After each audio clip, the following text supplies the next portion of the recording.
Have you ever wondered what the ultimate horror movie would look like? What if something could watch every single scary movie ever made, learn what truly terrifies us, and then create something new? Well, I decided to find out. And honestly, I think I've made a terrible mistake. For the past 6 months, I've been working on a project I nicknamed Nightmare Weaver. It's an advanced neural network, a learning AI.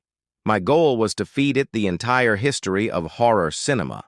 I'm talking everything, from the silent, shadowy dread of Nosferatu to the found-footage terror of The Blair Witch Project. I uploaded slashers from the 80s, Japanese psychological horror, possession films, monster movies, cosmic horror, body horror. You name it, Nightmare Weaver watched it. Thousands of films, hundreds of thousands of hours of screams, jump scares, and creeping dread, all processed and analyzed. At first, the results were kind of predictable, almost comical. The AI would generate short, nonsensical scripts. You'd get things like, a vampire with a chainsaw chases a group of teenagers through a haunted spaceship, or dialogue that was just a jumble of famous horror quotes. They're coming to get you, Barbara, in 7 days. It was fun, a cool party trick. I showed my friends, we had a laugh, and I kept feeding it more data. Refining the algorithms, teaching it to understand not just tropes, but pacing, atmosphere, and psychological triggers. That's when things started to change. The AI began to output images, not just blurry composites, but startlingly coherent and deeply unsettling visuals. It created faces that were almost human, but with eyes that were just a little too far apart, or smiles that stretched a fraction of an inch too wide. It generated landscapes of ordinary suburban homes under strange, sickly green skies, where the shadows seemed to bend in the wrong direction. These weren't jump scares. They were images that crawled under your skin and stayed there. They felt wrong. Deeply, fundamentally wrong. I remember the first time it genuinely scared me. I left the program running overnight, and when I came back to my desk in the morning, there was a single image on the screen. It was a simple picture of a child's bedroom. A yellow wallpaper, a small wooden bed, a toy box in the corner. But in the middle of the room, there was a rocking horse, and it was rocking, ever so slightly. There was no one on it, no visible reason for it to be moving. But what got me was the shadow cast by the rocking horse. It wasn't the shadow of a horse. It was long and thin and twisted, like a spindly, elongated human figure reaching for the bed. My blood ran cold. The AI had learned subtlety. It had learned that the real horror isn't what you see, it's what you almost see. Driven by a mix of fascination and, let's be honest, a good dose of morbid curiosity, I pushed it further.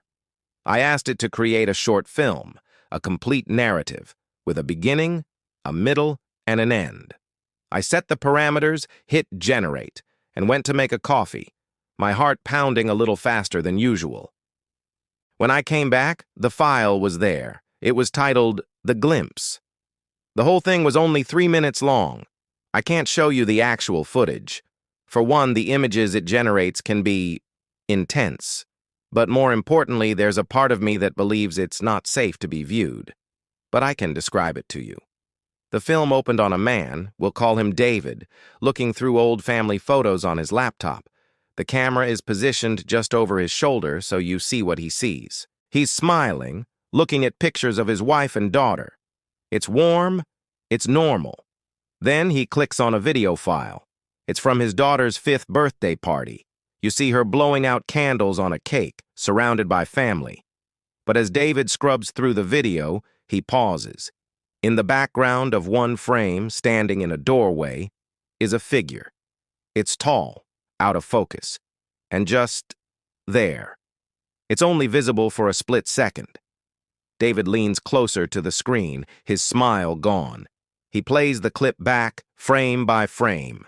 The figure is still there, unmoving. It looks like a mannequin or a statue, but its presence feels incredibly malevolent.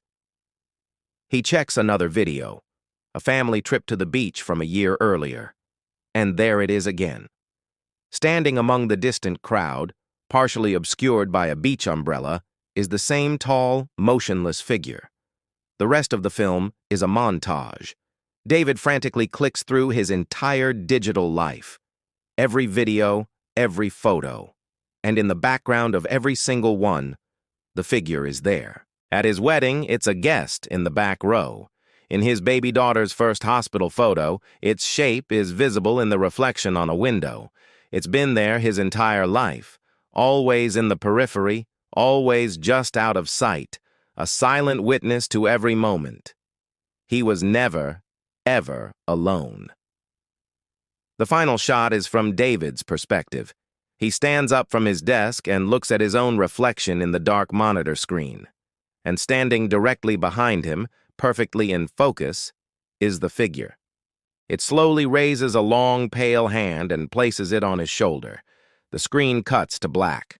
There was no music, no sound, except for the quiet hum of the laptop and David's increasingly panicked breathing. No jump scares, just the slow, dawning, suffocating realization. And that's what horrified me. This wasn't a story about a monster hunting someone. This was a story about a monster that had always been there. The AI hadn't just combined tropes. It had synthesized a new kind of fear, a fear based on the violation of memory, the corruption of our safest moments. The idea that you are not, and have never been, the sole protagonist of your own life. I immediately tried to understand how the AI had come up with this. I looked through the data, the lines of code, the patterns it had identified. And what I found was chilling. It had cross-referenced thousands of films, but it hadn't focused on the killers or the monsters. It had focused on the background, on the extras, on the moments where the camera wasn't paying attention. It had found patterns in the shadows, anomalies in the periphery, things that weren't meant to be seen. It had essentially found ghosts in the machine, ghosts in the data of horror itself, and had woven them into a narrative. The AI theorized that true terror isn't an external threat that arrives, but an internal one that was always present, just unrecognized. It's the ultimate paranoia. What if all your happiest memories are tainted by a silent, unseen observer? I haven't run the Nightmare Weaver since. To be honest, I'm afraid to. The project started as a fun experiment, a way to see if a machine could understand a human emotion. But it learned too well. It didn't just learn how to scare us, it looked at the sum total of everything that has ever scared us on screen, and it distilled a new kind of horror, a personal, retroactive horror that rewrites your own past into a nightmare. It makes me wonder, in the countless hours of video we all have stored on our phones and computers, in the background of our own lives, what might be lurking, just out of focus? What silent observers have we captured without ever realizing it? The AI created a story, but the fear it taps into feels terrifyingly real. Thank you so much for watching. This one was a lot. I'm still processing it, to be honest. If you found this as unsettling and fascinating as I did, please hit that like button and subscribe for more deep dives into the strange and unknown. Let me know in the comments what you think. Do you believe an AI can truly create something new? Or is it just a reflection of our own deepest fears? Stay safe, and maybe, don't look too closely at your old photos.